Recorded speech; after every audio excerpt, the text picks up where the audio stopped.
Hello and welcome to the skating lesson. I'm Dave Lees. And I'm Jonathan Byer. Hi, Dave. Happy belated Thanksgiving. Hi, Jonathan. Happy belated Thanksgiving and Ice Wars. Yes. This is the skating lesson. We're going to be discussing everything going on at the Grand Prix of Espoo in Finland, however the heck you pronounce it, and in Russia. Right. So if you're new here, please remember to smash that like button and hit subscribe. Love us. We love you. Oh man, Jonathan, we're like at the end of the Grand Prix and it's been one of the, I don't know, an easier one this year. Some years they feel like so intense, and this year it went pretty quickly, I think. And maybe it's just because I'm not ready for December emotionally or something. The fact that we already know who's in the finals and that's the next big thing, like, it seems very fast. Yeah. I'll just say, from at least being a content creator and something during the Olympic season, it is so overwhelmingly intense. Yeah. From the number of messages we get to people arguing to what they're arguing about. And this year we don't have, and people, it's not just the messages we get, it's like the hateful comments and everything based on people's opinions, and they get nervous. And oh yeah, every Olympic season is a doozy. Yes. Yeah. So it starts in the summer. It started because they're already emotionally at the Olympics from day one, all the fans. I mean, myself included a little bit. And it's not just one fan group. So like 2014 would have been Mao Yuna, right? Virtue Moyer, Davis and White, right? Patrick Chan Yuzu.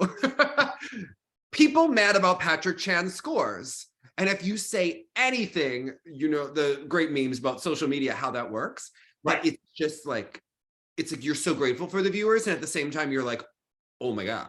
Like everything is just so heightened. Yeah. Yes. Yeah. Yeah, you hate this person, you know, oh yeah, and social media has changed and we've changed, but like, yeah, but every Olympic season is, and last year was all about like eteri and then people who didn't like the sport, and then are they, yeah, so every year is interesting and every year is different. So yeah. This year, I have to say, I don't know about you, but it's really the rise of Japan is, I think, the subtext of this season. I found a lot of the skating at this particular Grand Prix very pleasant and easy to watch, which was not always the case at a skating competition. So yeah, the depth at this Grand Prix far exceeded a lot of the others. It was nice as I was going down, I was like, oh, another good program. Oh, another good skate. You know, yeah, the field was very deep here for sure. You know, in the past, Russian nationals has been like such a dramatic competition to watch, and then we watch Japanese nationals for the beautiful skating, and it's almost not the competition isn't intense, it is very competitive, but it's just very nice. This year the depth in Japan is so enormous and the quality is so high. And even I have to admit, like, keeping track of all the new real factors in the Japanese men, there are so many of them that I'm like doing my best to remember, like, this one has medal. They've all won medals. They're all landing quads. They're all doing pretty programs. Like, it's almost hard to keep track of how many there are. Yeah. It's phenomenal. Yeah.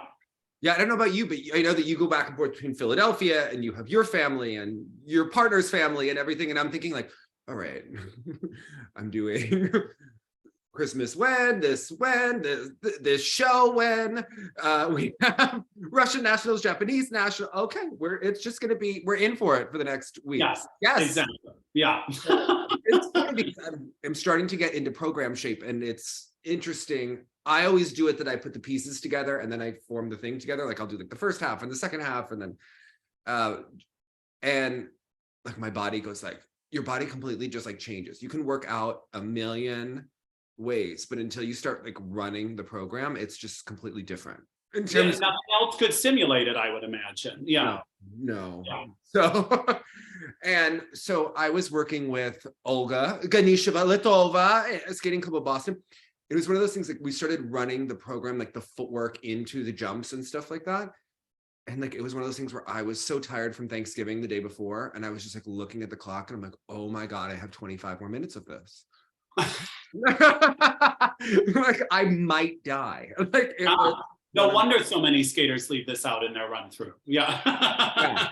Yeah. When someone leaves the footwork out, you're like, wait, what? That's sort of the crucial element in order to get the stamina down. Yeah. Well, especially in adult skating at certain levels, to what the rules are, just to explain it to people, like in silver, which I compete, the spins max out at level 2. And my camel is not my best element. So I'm probably starting the year not putting it in. And then we've worked on it, but my other spins have gotten a lot better. So, and we're going to talk about this when we talk about the skating. I really think that there's a value when you see that green across the board. Oh, it's yeah. Personal opinion. Okay. Yeah. Just, and I think it's actually not rewarded enough at the skating at this level when you see a row of green. To me, that's the old Michelle Kwan, Chen Lu, Tara, like the sum is greater than its parts. And I don't know that this system was rewarding it enough at this competition, but I do want to go into that, but that's one of my strategies for this year. And in this case, the footwork is worth a lot. And if I'm doing a flying camel, the footwork is worth extra. So I gotta run that footwork and make it fabulous. So yeah, that is that. But yeah, let's, it's also interesting at the skating club of Boston, the coaches aren't allowed to yell, at least in the sessions I was on. And it was like really noticeable that they were holding back. Like they're in a harness, or what do they call a muzzle? Yeah. Yeah. I was like, wait a second. There are 5 Russian coaches on a session and none of you are yelling? There's a rule here. Different experience. Yeah. I was like, this is not like hack and sack. Yeah. Totally different energy, I would think. Even if someone else's coach is yelling at that other skater, that sort of like yelling gets my body tight, which I would think would be such a problem if you're kind of trying to train those programs. So I was talking to Jen Kay, who's the rink manager at Hackensack, and she's like, yeah, that's why our kids wipe the floor with them at sectionals. I was like, okay, all right. You think it's the yelling? I don't know. I don't think it's the yelling, but I do think that the competitiveness is something. You know. Okay. So do they yell, but just quietly, or are you just over? Listen, I wasn't on the session with the elite skaters, so I don't know what goes on, and I'm not saying that doesn't happen, but I'm just saying on the recreational session, listen, in Hackensack, there's a coaching duo, and my friend Valeria Mazarski was visiting from out of town, and she saw this one coach, I'm trying not to make this identifiable, was yelling at like a 5-year-old. Like intensely over Christmas. And she's like, wow, this is like Moscow. I was like, yeah. And then yes, I understand they think that like being tough results in like a competitive nature and someone who's really going to get it. But we can talk about this when we get to the ladies of this event also, is just then what I see is someone who has been yelled at, who is now trying to not be yelled at and get things done instead of sort of exude the joy of skating or create anything magical because they've been metaphorically beaten down so much. Yeah.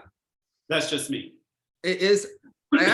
Let's start with the women then, since we're doing women, ladies, what you want to call them? Ladies, I'm sorry. Yeah. Speaking women. of the row and evergreen, we need to come up with a term of it because we have the red wave. Is it like an evergreen wreath? Is it like a Christmas wreath program? Like, what is it that gives us such great green joy? A cascade of green. Cascade of green, yes. Okay. Bring back our German or our Russian translations. Rika Kihira had a cascade of green. And I don't know, but like she was doing simple jumps, like 1994 content, like she was Tanya Shevchenko, right? Yeah. However, it was the most satisfying performance we witnessed. At least I did, because, you know, I'm an anxious person. This is not news, right? When I watch skating like that and I just watch someone skate within themselves, but the best that they can be and show a clean mastery, I felt so at peace with the music playing, the way she was skating her free program, those landings that she had on the triple toe, the triple flip. We haven't seen her have these landings in the past. And she was able to just flow. She had good knee bend. And this is one of those programs where I thought that the sum was greater than the parts. And this is just one of those. And this is, I think, a testament to, I think I would assume, the cricket club also.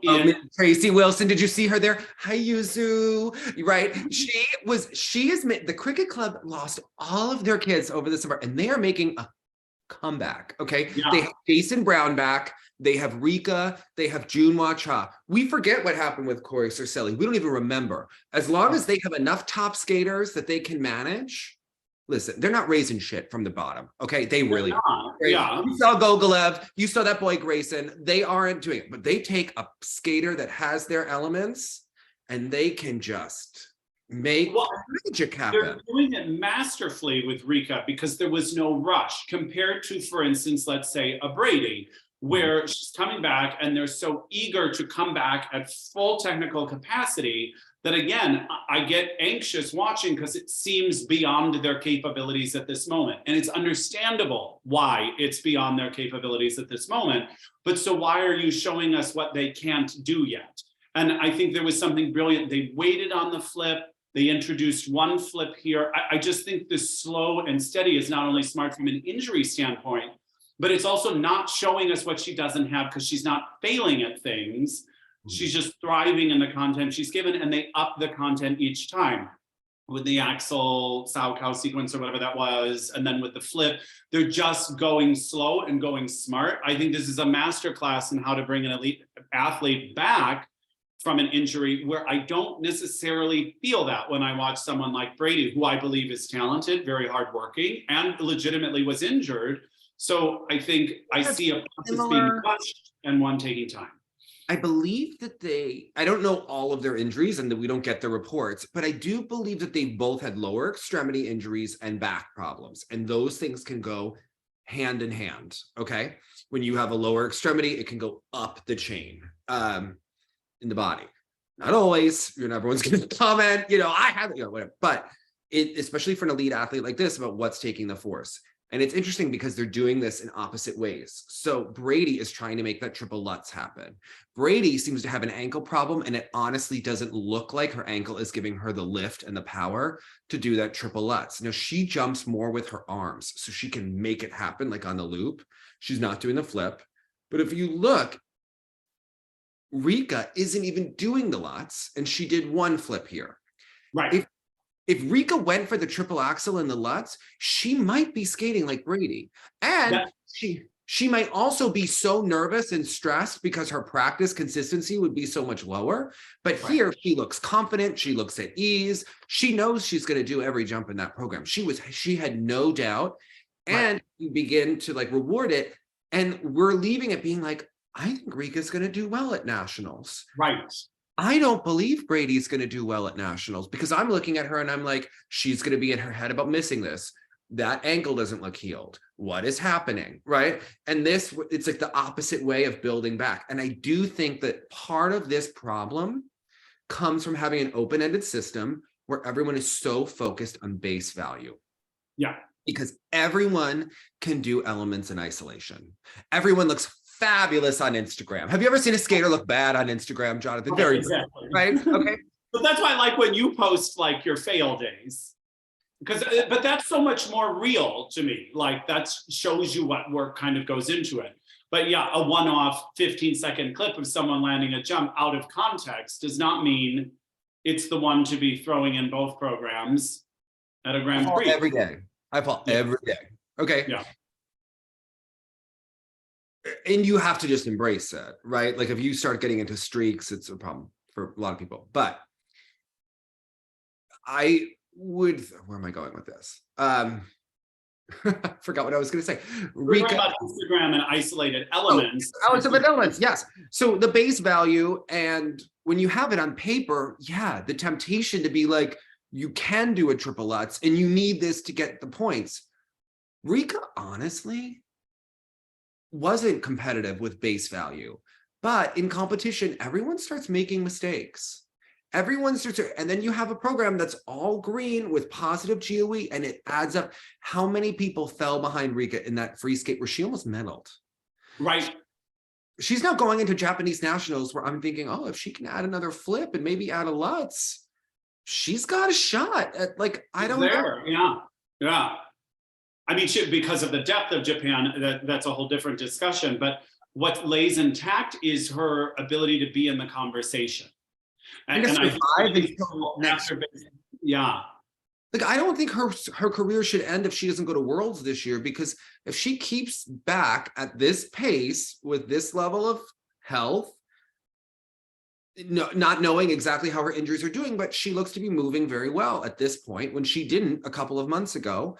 Right. If she can keep on this path, she could be very competitive next season. Whereas other competitors, I don't know if Kaori has 4 years in her, right? Like, you don't know what's going to happen with Mai Mihara, but she's rising and has that consistency and that mental fortitude. The other thing is that I do see some more flow in her skating, which could be that Tracy Wilson magique of the edges. The landings, especially, yeah.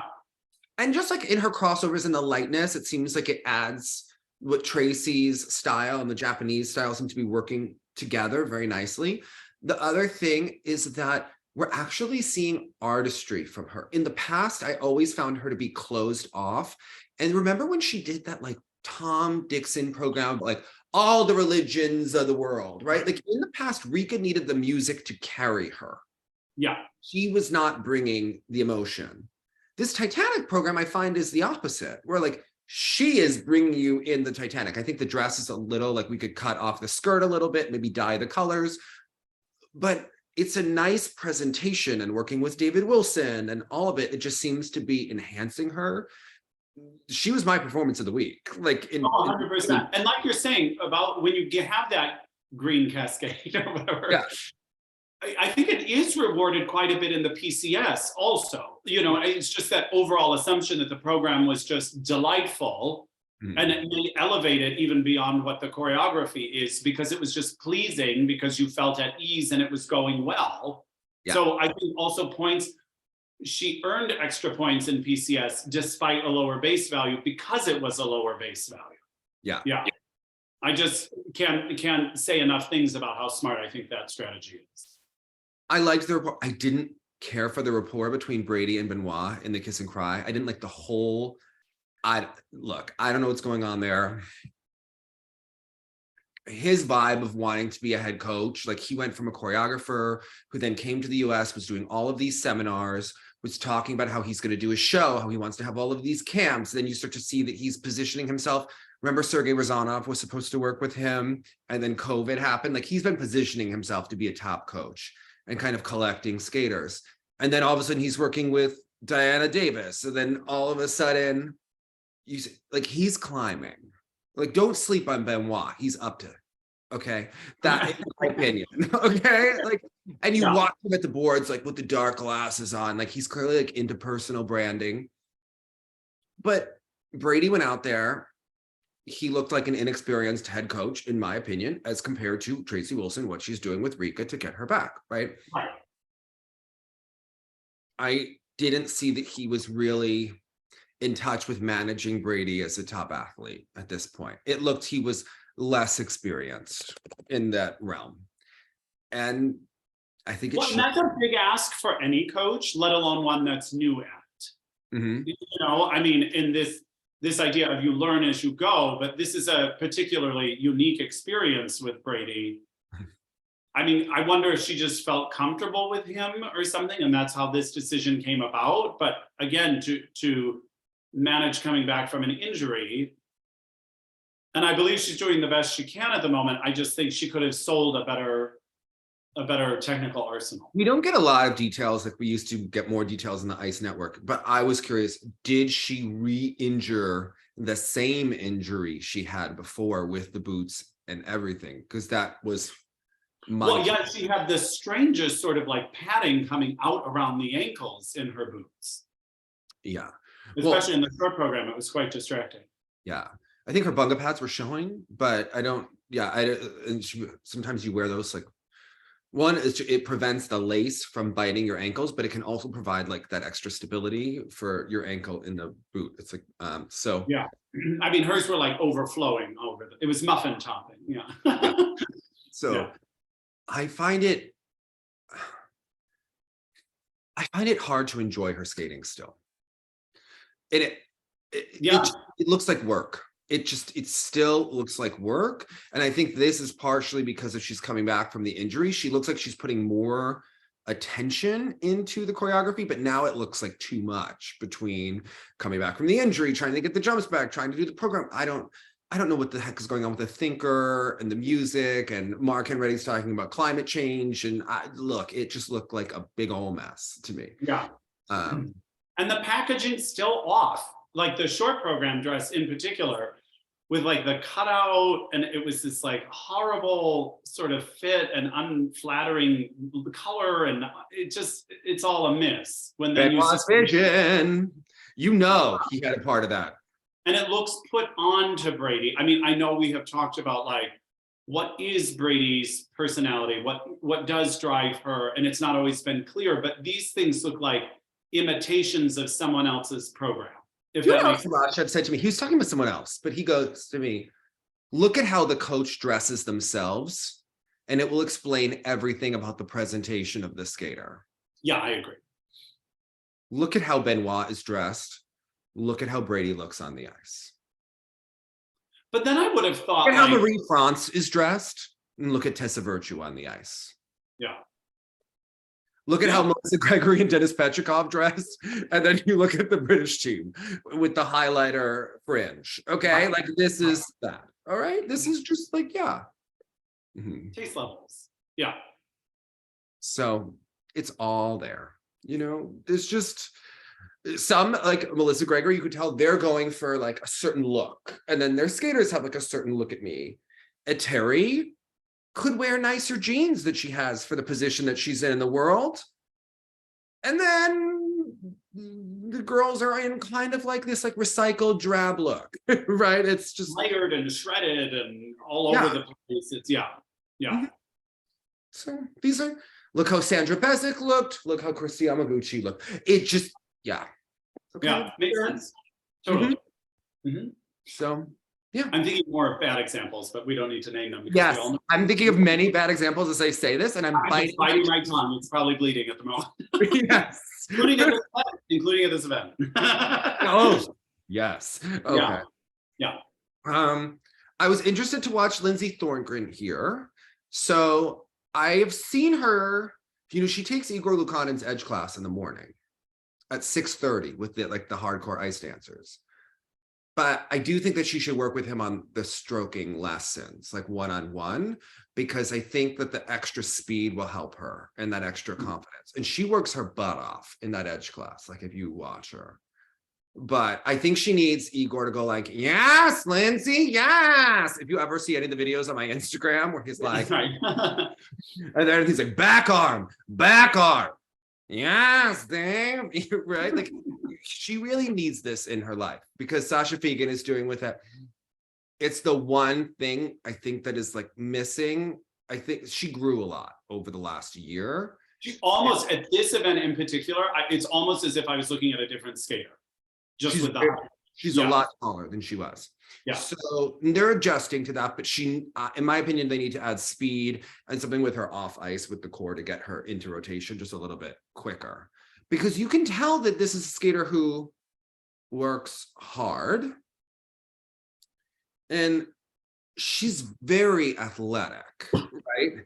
But at this juncture, they need to add the speed and the quickness because the Japanese skaters are just shorter. Like they just are. That's just like the sky is blue. Monica Wabe is a lot shorter than you, and she's whirling like a top. So you have to figure out what is going to get you. If you're not whirling like that quick Tara Lipinski rotation, you need to have more speed into your jump to get more height, to get more distance to do it. I think that's where I think she gets sort of lost in the mix for me is I'm kind of like, well, what's your thing? Why do I? And I don't say, I mean, this is like just trying to figure out what her angle really is. Athletic. I think she's mentally tough, right? Over time has been consistent in competition. And she skates up in competition compared to practice. She's a very good spinner. She doesn't have the Isabeau ta-da. So I think But I think that she can find that like within herself over time by like taking a step back like Rika did, working on the basics. I think for her, the speed and flow with that confidence, and then you add in, then the jumps start getting rotated a little bit more. Then you start to do a little bit better with the rotation, and the other things start to fall into place. Just armchair opinion, like what is going on there, because she has potential. So sort of in my own fandom mind, it was becoming Isabeau the artist, Lindsey the athlete, especially when she was after that triple axel and all these sorts of things, and maybe Isabeau is most vulnerable in her jumping. I sort of thought, oh, we're creating one of these domestic rivalries, the artist versus the athlete. But unfortunately, the timing got thrown off as life happens, and she just grew so much. But so in her working through the adjustment, I think we sort of like lost the notion, oh, this is like a technical jumping athlete here. And I think the more she can regain that consistency and reliability, which she always had, then she sort of re-solidifies herself as the athlete.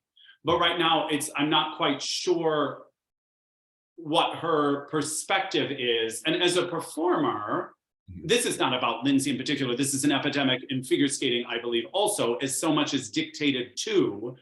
I just wonder what inspires her to like bring the music off the page, get the program off the ice and into the faces of the audience.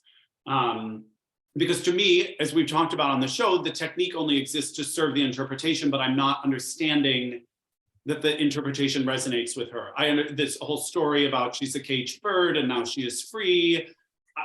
What? I mean, that's lovely. That helped you craft the program. I didn't read a change in emotion of caged to joy. I had no idea that she was a bird until this. Okay. I just always feel like they put heavy things on top of Lindsey, like the car crash last year. To me, that was cringy. Okay. But she wasn't the only skater who did it, and that was a Benoit. Okay. The year before, the Samson and Delilah, I simply thought was too heavy for her. Yeah. When you watch her skate in the free, she has very nice movement, like when she does the lunge and she does that like leg over moment after. I was like, okay, in the words of Peggy Fleming talking about Sarah Hughes, she has a real natural grace, right? And then you're like, but you know, she does. And the thing is, they need to find out the right music to kind of bring it out. I think this year's better than the previous 2 years, but they have to find out like what that is. And I think as she gets older and has more of a say, it will. I think it has to come from the skater a little bit, even if it's not the exact piece, but the kind of piece or the kind of mood or the kind of emotion she wants to share through a program. And no matter what it is, I would let her do it. Because I just see her getting the job done at times instead of actually feeling it. She needs Sandra in her life.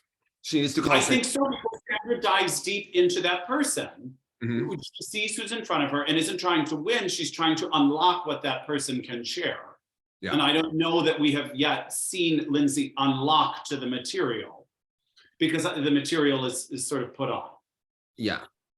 And I think Benoit puts his style on top of the skaters. And then it's about Benoit instead of about the skater. And I think in these moments, it has to be about the individual skater. Especially when it's a female skater, you have to really dictate from that skater and let them come alive. Yeah. Otherwise, it's inauthentic. We were watching Ice Wars on TSL Live, and it was really interesting. We were watching the second one, and Christy Yamaguchi did this like Cyndi Lauper Gonna Be Strong ballad that I'd never heard before this particular competition. And she also did like a Peanuts, Linus and Lucy, where you could tell that she like took Christy's personality and enhanced it, right? She didn't put it on top of her, but she was like, who is Christy and what can I bring out of her with like the different sides? That's right. What can we bring out of Christy with the material? Yeah. So I don't know. I think she needs that. She needs to call Sandra. And you know what, Lindsey? I know Sandra. Send me a DM, connect you. Okay. I'm not that scary. Send me a DM, I'll get Sandra involved. Okay. Make the introduction. Yeah. Yeah. You need it really badly. Okay. Like she'll do it. You know, like she's just helping the idea process. she needs a fairy godmother. So yeah. In the same way, even seeing Monica Wabe switch coaches now, I see, and I love this coach. I do too. By the way, we don't know her at all. I've never met her. I don't know, like, she has great energy. The hair was good. She's excited for her. Oh my God. Monica Wabe, I was obsessed with in the free skate. Yeah, but I mean, what's interesting is like, she coming off of Mai Mihara, I see a different angle here, and even whether it was just like bogus, interview banter or not, when she was like, oh, I love my footwork sequence to the Billie Eilish, I'm always excited to do it. And I was like, but that's what every skater should feel about their program. Like, I can't wait to get to the blah, blah, blah part because I love doing that part. Yes. Shows it. You see someone working with the person in front of them to enhance that. And Mana had a great outing here after a previously rough one, and with a new coaching team.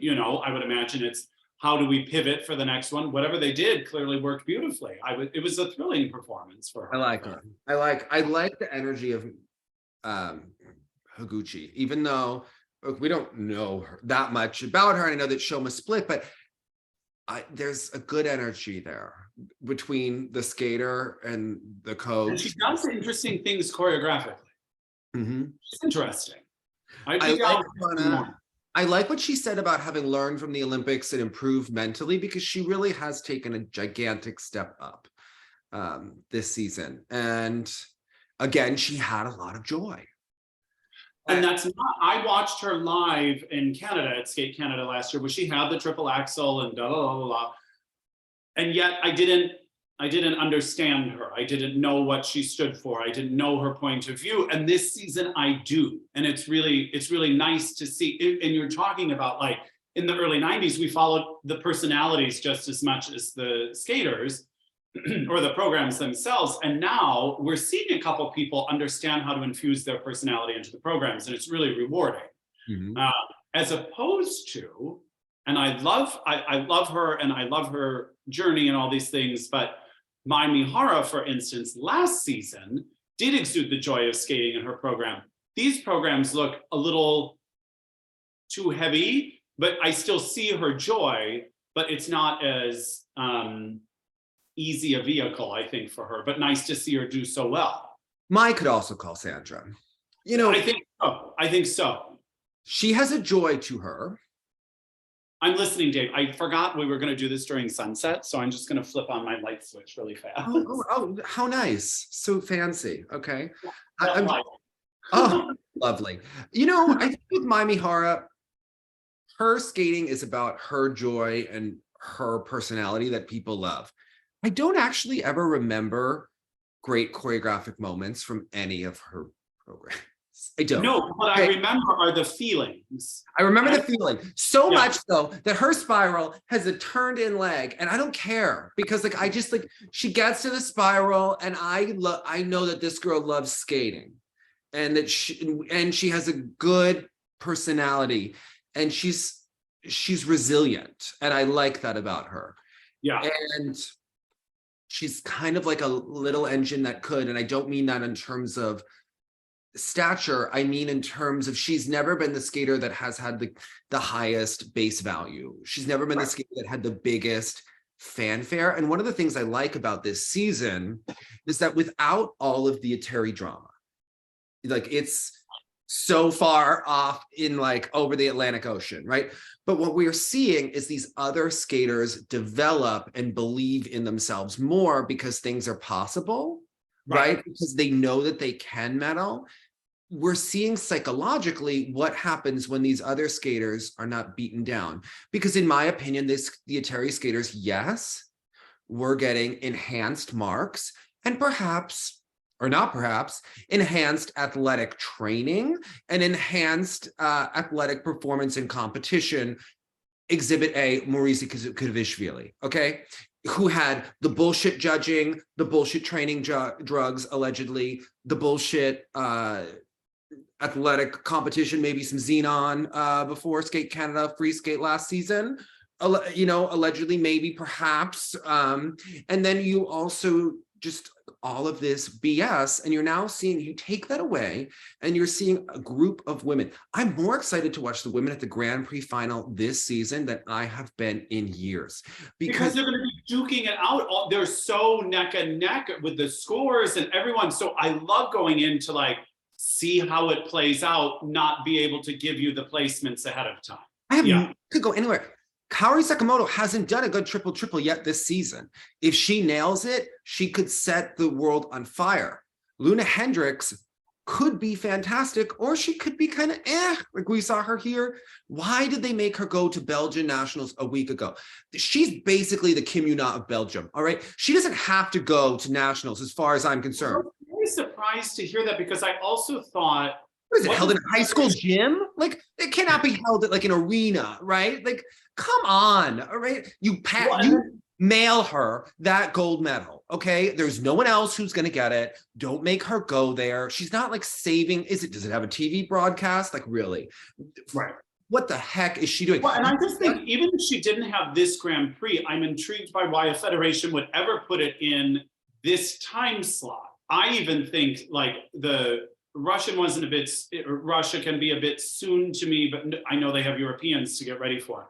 But that seems so unusually early within the season. I don't even think Adam Solya had time to go get another spray tan between the last competition and here. He was looking a little like pale at this competition, and her brother, they've just looked a little bit more Mark and Peterish at other times. They looked here a little bit pale, not touched up, should we say? The whole vibe of this was exhausting. And I have to say, this free skate, they changed half of the music and then another half of the Jonathan.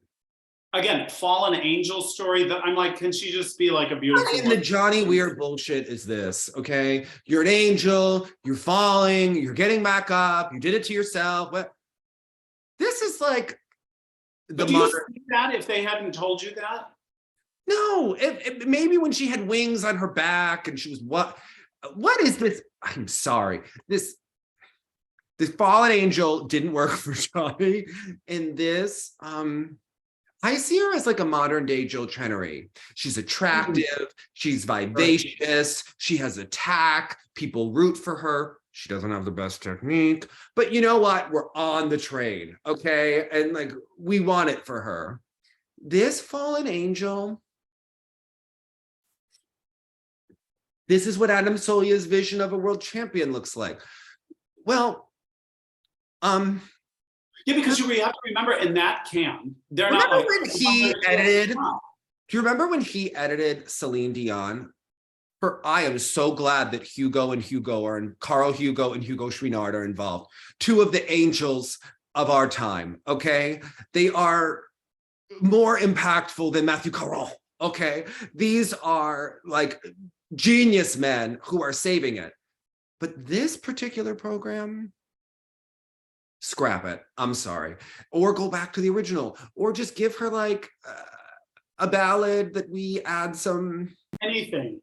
She doesn't need the gimmick. No. And she's not really selling the story. So just give her some beautiful music and let her be a beautiful woman. You know why?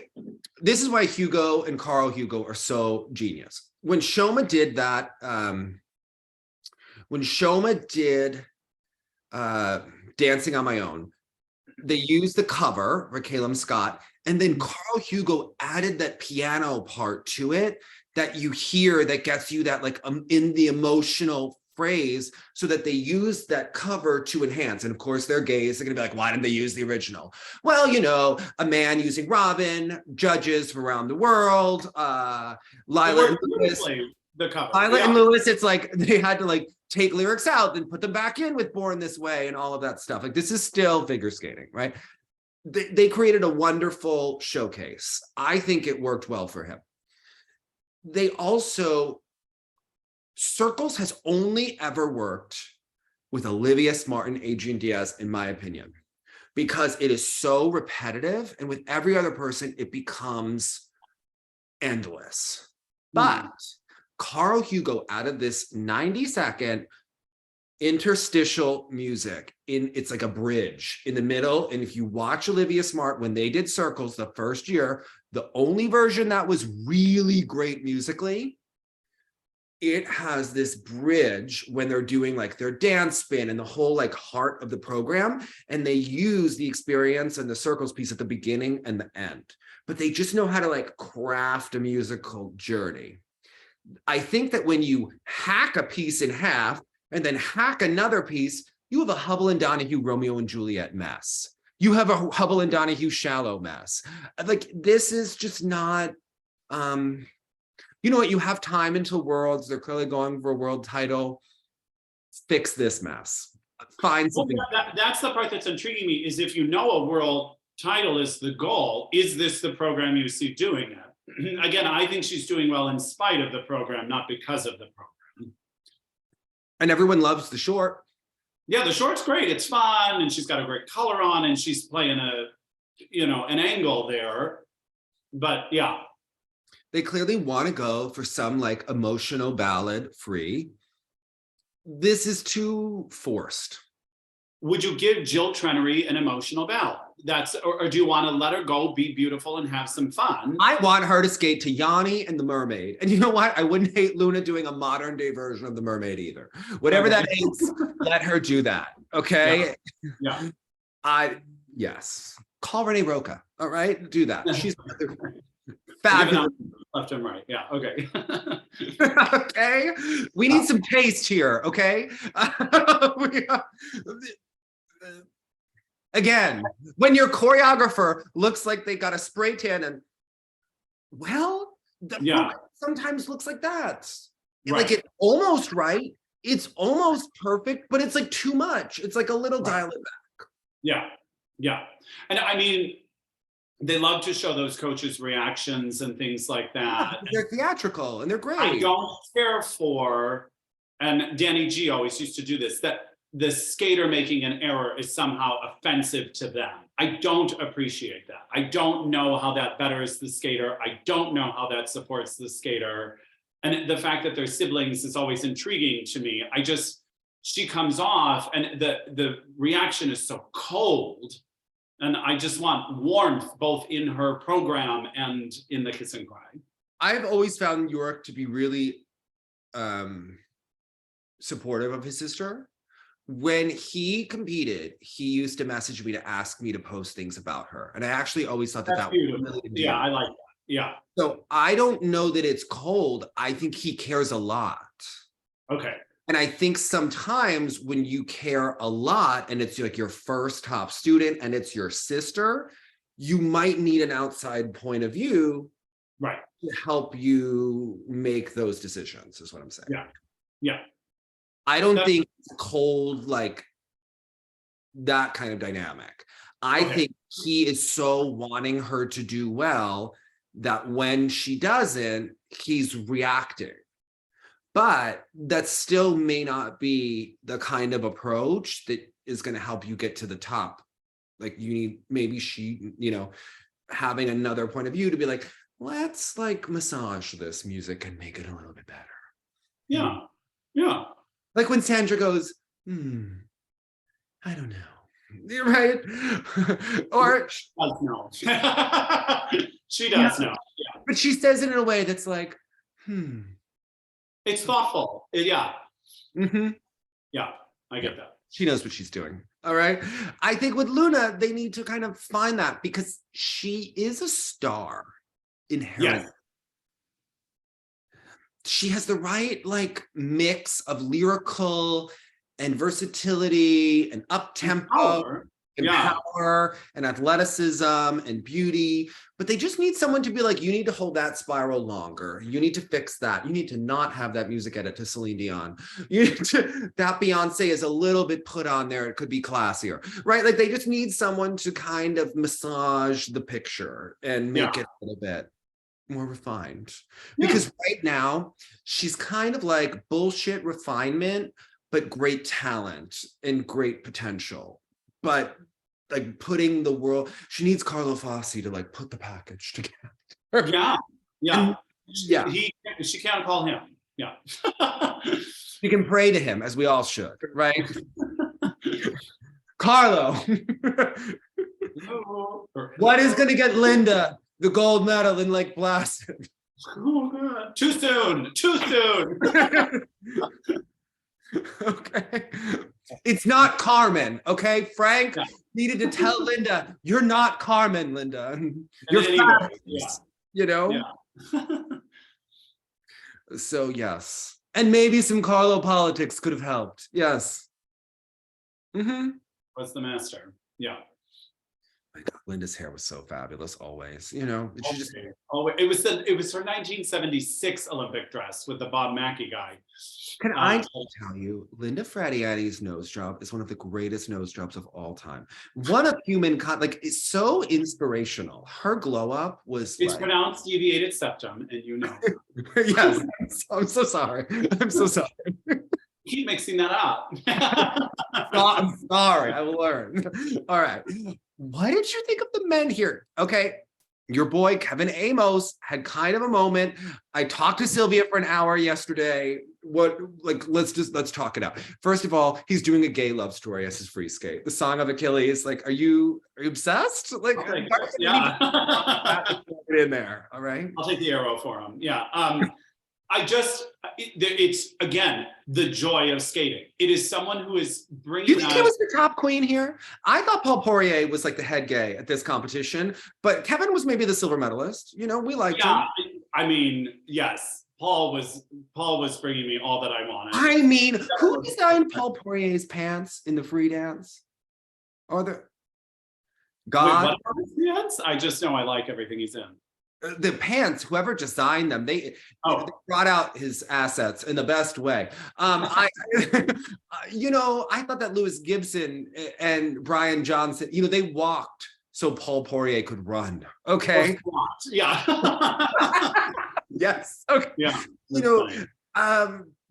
But Kevin was really, again, another skater who Sylvia didn't let him go for the quad here because, remember, Galina told us that Kevin Aymoz is a Hawayek personality, just like Misha Schmerk. And she told me I'm 75% Hawayek. Kevin is 100%. Got it. Okay. I could see him getting excited and wanting to do too much. So again, the strategy here, just like in Warsaw Cup, which was also just last week, so that has to be a really fast, big turnaround. I mean, I know it's close by and things like that, but that has to be tough. It's so engaging and it's so uniquely him. You see some of those moves and you're like, that's a Kevin Aymoz move. And I like that I identify the style. It's unlike anyone else's, and he seems to genuinely be enjoying himself, which is infectious as an audience member. We will talk about Ilia and all the quads and all this sort of stuff, but Kevin is the one that pulled me in. Kevin is the one whose programs I would rewatch. Kevin is the one that makes me feel the things while he's skating. Yeah. He is going to have to add some content for nationals. He now has a very interesting rivalry with Adam. I always mess up his name when it's not written out. Yeah. Adam. With Adam. Yeah. Sio Huafa, right? I'm messing it up. I know that I'm messing it up, but I'm sorry. Okay. And Adam versus Kevin is like really an interesting duo. Because Adam also has his own unique style. He in his own way brings a lot of the stuff Kevin brings in his own way with unique movement, very dance oriented, a little bit unpredictable in the technical elements, but entertaining through and through. They have two absolute entertainers. So Sylvia says Kevin really wants to win French nationals, and she is like, who cares? Let's go try to win Europeans. Because bigger picture, yeah. Because he needs to get the quad sow back in. For them, they thought it was important that he skate clean, skate well. And then he hurt himself on the triple loop, so they didn't put that back in yet, although he can do it. It's still like that's what he hurt himself on, so they have to kind of get over that mental hurdle. And again, Kevin has that, those Hawayek personalities are just really endearing to watch, Jonathan. We root for them, we just...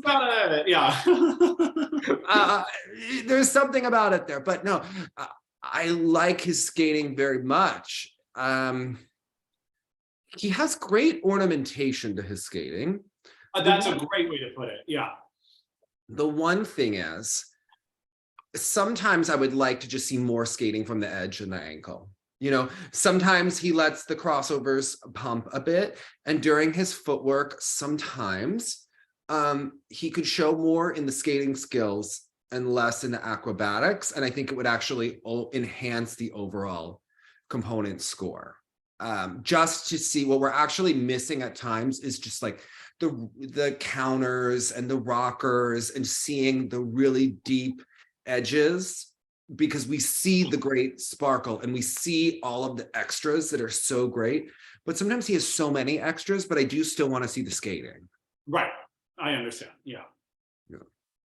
But I think the short is great. I think the moves that he does, like, he keeps you interested. So he's kind of always. And again, like Rika set out, you know, he achieved what he set out to do, which is not his maximum, but got him a medal. Yeah. And I think that's so important as opposed to, and that speaks to Sylvia's experience also then, I suppose, because he could have gone out and gone for broke and then injured himself, harmed the reputation and the momentum, and it could have been a tank. Yeah. So I was thrilled for him. He's a perfectionist, like a Nancy Kerrigan situation where they need to make sure that he does the quad in the program that many times a week, making like for them, like it's like he can do everything, but it's training the mind and the emotion. And he's been working with a performance coach. So that's why I love him so much, is I love the emotional skaters, but we know that emotional skater can also skew the focus and sort of the actual program itself at times by being so big emotionally, things can get wild. It's sort of what Shoma used to do. Yeah. Shoma was a little bit more unruly with the landings, but you loved it because it was coming from this intense emotional place, which I love to watch. It's just easy for that to backfire. Yeah, it's true. Like when you have an intense perfectionistic personality, there are ways that you have to kind of manage and work with it and around it to kind of maximize. So whereas I think someone like Ilia is emotional in his own way. His emotion is just like attack, get it, do it. And then that to me does not pull me in when I see someone like working and achieving as much as someone opening and being vulnerable and sharing and emoting. Yeah, I love to watch Ilia and his father in the Kiss and Cry. And it tells you everything that you need to know. I love that they are pissed off when they don't get the score that they want. But he's also never skating on like an actual deep edge. Watch his footwork. Yeah. That's a stiff, and he's got really long legs, so it's harder to do this. But you never see him really bending through the ankle or the knee or being on a deep edge or a deep lean in that footwork. Yeah. Those are some Ashley Wagner flats, as she used to call them, right? She told Ashley has said that she skated on flats. Watch Ilia, okay? Yeah. That is the Ashley Wagner school of razzmatazz going on. And it gives her like a dry, angular feeling during the in-between. There's something dry feeling about it and not fluid. You know, remember when Vern said that if Tanya Harding doesn't do the triple axel, that the verve leaves her skating? I find the same thing with his quad axel. And it was pretty darn close. It was But you know how it was like pretty darn close? His program felt pretty darn close to me. Yeah, that makes sense. The other thing is, he could have watched him in practice, say that he does a lot of quads per practice, and perhaps too many where the body won't, like they may need to be more strategic about it. Like they may be too gregarious trying to set the records right now, which yes, the records will be set, but do you want to set the records just this season or do you want to make it to the Olympics? Big picture. Yeah. I don't know. We don't know. We've never seen someone land a quad axel. You don't know if he's gonna be able to do that in 3 years. Right. You don't. Okay. Like it's a great fantasy. But where is Dr. Shevetsky? Is he in Virginia? Because if he's not, I don't know that that's going to last until 3 more years. Yeah, the wear and tear of those. I mean, the height he gets on that thing. I mean, just the force of landing on it must just be killer for the body. Yeah. I was intrigued because he used to offer quadruple Lutz all the time, right? But here he seems to have just gotten rid of the Lutz for now and was only doing quad flips. Well, we saw him struggle with the Lutz a couple of times. Yeah, because it used to be his BAM element. Like at the end of last season, it was the quad Lutz that you were like, woo. But yeah, I knew he had struggled with it at the last event. So I guess their angle was just switch it out for the quad flip. Isn't that a nice problem to have? You lose your quad Lutz and you're just like putting a quad axle and a quad flip. Like, right? Like, let's like talk about what we actually just said. Okay. So we just said they lost the quad Lutz and just substituted another, and it was fine. Yeah. Okay. Yeah, and it was BAM in that free skate. Yes. So you know what? Like, great problem. This is. Yeah. But we do see that when he is not on and his body is a little slower, he gets the unders on the quads, and he got quad toe Q, triple toe Q in the short, and then level 3 step. The spins, 2 of them were level 3. That's how he lost to Kevin Aymoz, besides the components, which I have to be like, let's be honest, he's getting a bump for being the quad god in those components. When you're seeing 8.5, 8.75 from Kazakhstan, I think that your parents maybe represented Uzbekistan if you're getting the Kazakhstan marks. Like, I think that might, I love skatingscores.com. Love that for him. Love that Kazakhstan put you first in presentation. And I'm thinking that you're from like Soviet satellite connections. I'm sorry. Like, but let's, just as you're the quad god, I don't think that you're the skating skills god. Yeah, you're not the PCS one. Yeah. That's okay. And that's fine. We all have our talents. I thought Shun Sato was really impressive here. What did you think? He kind of took those two extremes and married them in a nice way. I was like, I didn't think it was profound, the free skate or anything like that, but it was solid. It had great technical content. That quad Lutz looked like $1 million, but it was also done thoughtfully and elegantly. Mm-hmm. So it sort of split the difference between Kevin and Ilia, and I was happy to see him do so well here. Yeah. And Keegan, what is happening? Jonathan, he's the opposite of Rika for me. In many ways. Well, Keegan is so talented, right? He's so athletic. He's so skilled. But does he not train the full programs? Like, he just doesn't seem to know how to put a lid on it, right? Like, it seems thrown together. Like, let's just take a stab at it and see what happens in this fun, Even the patterns in his free skate, like, he skates very on a curve. You don't know where he's going. Like, the crossovers aren't within him. And it's wild. Yeah. The spins are fast, but they're not aesthetic, right? But they're fast. So when Megan Duhamel called him the best spinner in the world, like, I'm still not over that comment, because I'm like, he does have very good spins, especially when the sit spin. Jonathan, but are you not bothered by his sit spin as a person with eyes who talks about the Alexander method? Okay. His sit spin, he flexes it here instead of turning it out. Okay. Yeah. So the entire time it's like this instead of like that. All right. And that is why his sit spin always looks like that. Okay. Yeah. And his camel is fast, but the leg is a little droopy, right? Because the hip is a little Elvis Stoiko-y instead of being a little Paul Wiley-ish. So that's why when Megan calls him the best spin in the world, I'm like, well, I know what she's saying. Is he the fastest spinner in the world? Yes. Yeah. Okay. But it just reminds me of a little boy on the ice arena, showing his friend, look how fast I can go. Yeah. But it doesn't seem measured or something, and those landings that basically land in a shoot the duck or a sit spin position, I'm just it just seems chaotic to me. And I don't know if the mental game in competition is chaotic, or if it's been chaotic at home, or if priorities are changing. Jonathan, what does his coach look like in the kiss and cry? What does his skating look like on the ice? Yeah. What concert was Ralph at? I don't know. Okay. Yeah. A lot of talent and just, all right. Okay. Yeah. Yeah, I'm curious his motivations at the moment. Camden, I don't know if we're going to get the same result from Camden that we got last year. He's doing okay. That's exactly right. And he kind of needed to solidify better than okay.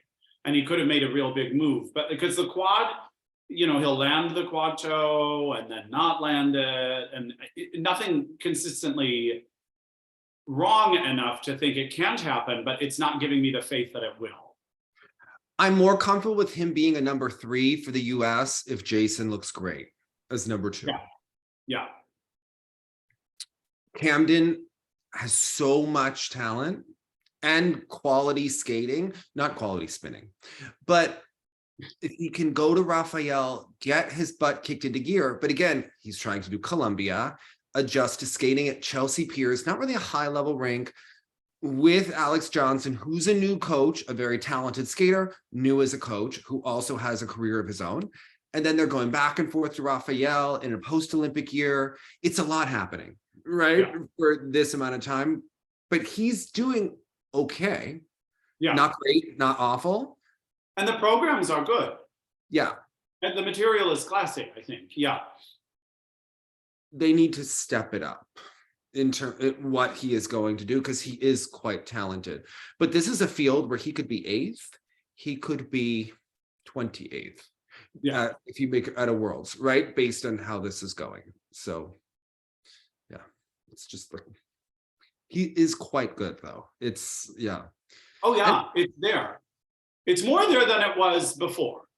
Honestly, the triple he did in the free that he fought for was probably one of the more impressive things we've seen him do. That was good. Yeah, I agree that it's more there than it was before. So yeah, it seems like he really wants to skate. I think that comes through rather than being forced to skate. So. Yes, agreed. And that he believes in his material. Yeah. Identifies with the material. That's clear. Yeah. Well, let's twist the dance event, because I thought that this was one of the best events that we've seen. Yeah, things were getting spicy over in dance. Also, you know, I've felt sad all season that Hubble and Donahue didn't give it one more year to try to become world champions. However, after seeing Gilles and Poirier's material, knowing how Hubble and Donahue struggled with finding material, Madison Hubble in the kiss and cry with the looks that she gives Patch when they're seeing the scores come up, that gives me the kind of entertainment and drama that we needed. Okay, Madison Hubble is serving as a coach as much as she did as a skater. And I wasn't sad to miss Scott Moyer, because Hubble in her business jacket, because, you know, we're business women, like Romy and Michelle are business women, right? Yeah.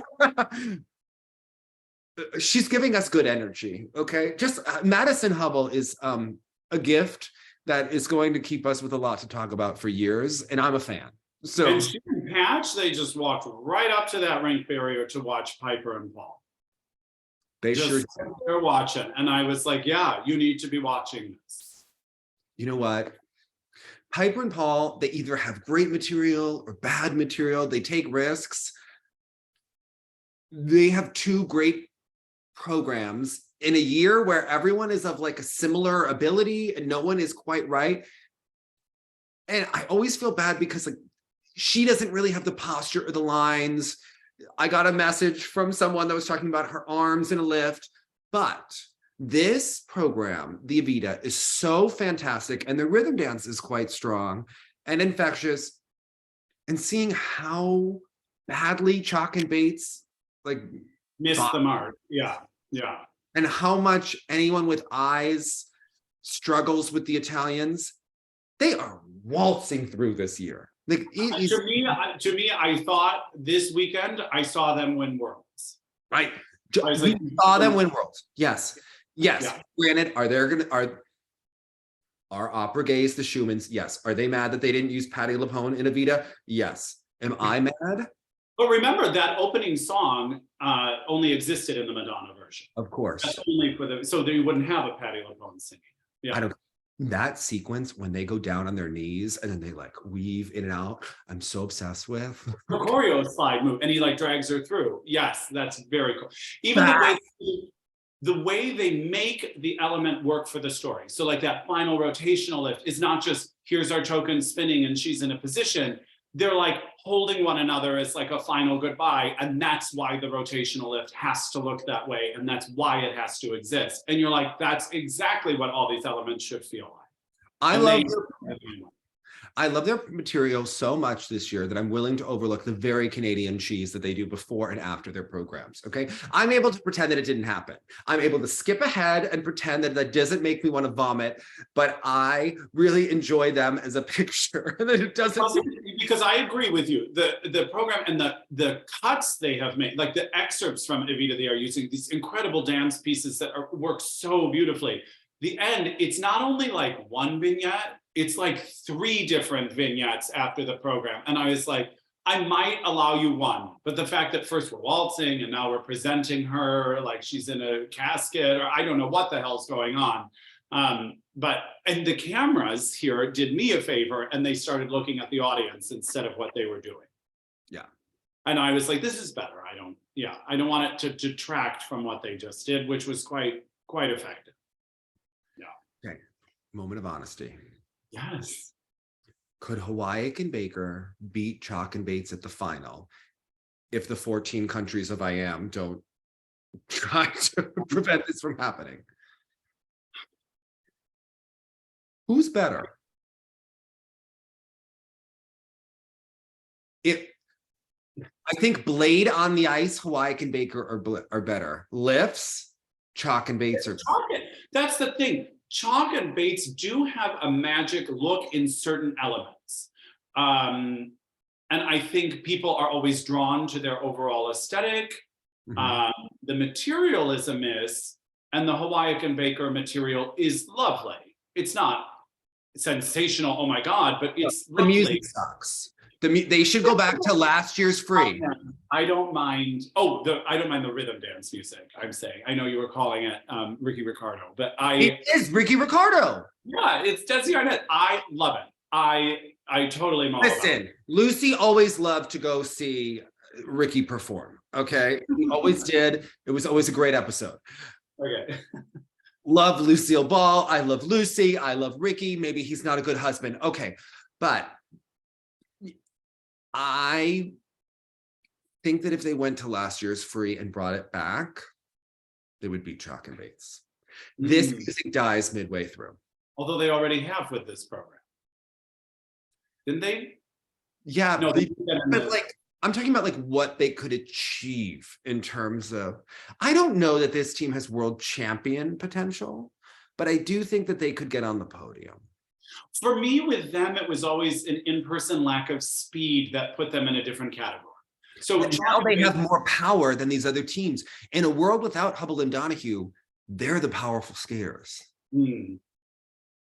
On that 1 foot sequence that they show good synchronization. Right. You do that to last year's program, I think they music guys some of the synchronization in this free dance got a little bit away from them. So like certain moments that I think could be like, whoa, that was incredible. It was like pretty good instead. They lost a level on the dance spin. She didn't get the catch camel. They didn't hold it long enough. Like little things prevented them for a season best, but with a little bit better music. Yeah. And granted, after she did the video about what happened to her at Skate America with comments people make about body image in skating, they have like the momentum on their side. Chock and Bates have lost the momentum. Well, that's what I'm wondering. I mean, it was interesting, your concept of Chock and Bates sitting out the Grand Prix final, because I had thought of the same, but I was like, is that too crazy for them to stomach? But I agree that I think that's what needs to happen for Chock and Bates, because I think the real thing happening here is Chock and Bates are missing an opportunity. Oh, it's not that Hawayek and Baker have gotten so much better and are now passing them. I think they just made a misstep. Will they adjust it? I actually think missing the senior Bs, for some way it worked for Gilles and Poirier, and Chock and Bates, I think that they would have known that the material was god-awful had it been seen earlier. Yeah. They're almost too late in the game, where now if they don't switch it now, they will never have time between now and the end of the season. Right. So you could skip 4 continents and debut a new program at Worlds. Or you could skip the final and then do it. Do it at nationals, yeah. Where they're probably going to hold you up because this is ice dance. But if we're being honest, I think they're going to dig in. I hope that they don't. I think they're going to dig in their heels, as that's what we've seen from this camp in the past. If they do dig in their heels, I think Hawayek and Baker could outskate them at the final because there are 14 countries in IM. I don't know that that will be the result, but I think when you get to the result at nationals, if you were outskated twice in a row on this Grand Prix season, all of a sudden Hawayek could win nationals. Yeah. Like, I think that's the way it could go. I think they'll hold Chock and Bates up, get them the bronze at the final. Then you move forward at nationals and everyone goes, how did that happen? Right. So. Yeah, it's The breaks. I mean, it's easy for us to constantly say like, oh, just do a new program or bring back the old Marvin, we are 2 people with eyes.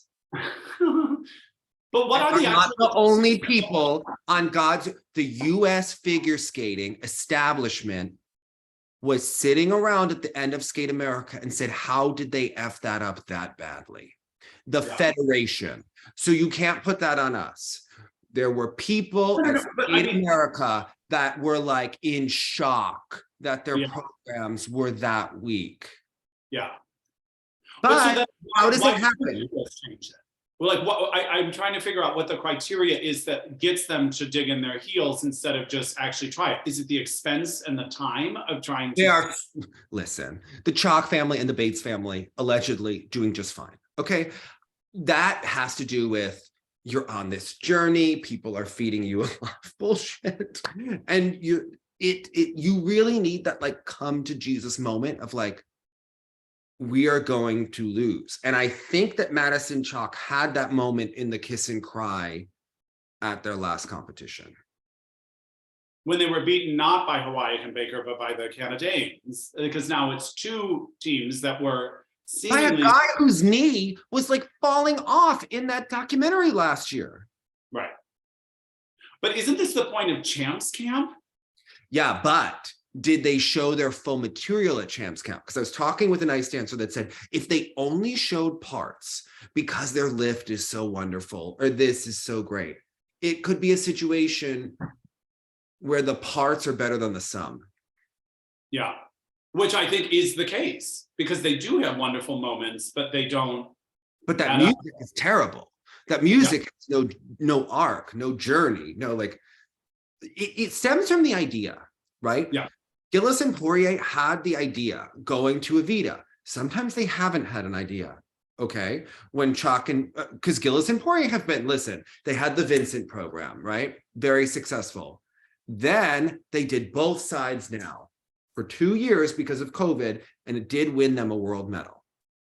Thanks to Evan Bates and Madison Chock messing up the snake program, they had the material, they were, steady, and they earned it. But then they like completely just lost the inspiration of where to go next. And they did the long and winding road. And it was a long ass free dance for us. Yeah. That was like so Canadian of them. We can't even go there. Right. And it just screeched to a halt, like a cruise ship in the ocean, just like losing its engine, right? Yeah. I hope we get to Bermuda. I don't know, right? Now they have an idea. They have a Vita. They have the rhythm dance. They have energy. They have momentum. They don't have the Elton John jumpsuits. And you're like, oh my God, like this is, yes. Yeah. Let's see win. Yeah. Because no one else has an idea. Right. What is Chock and Bates' idea?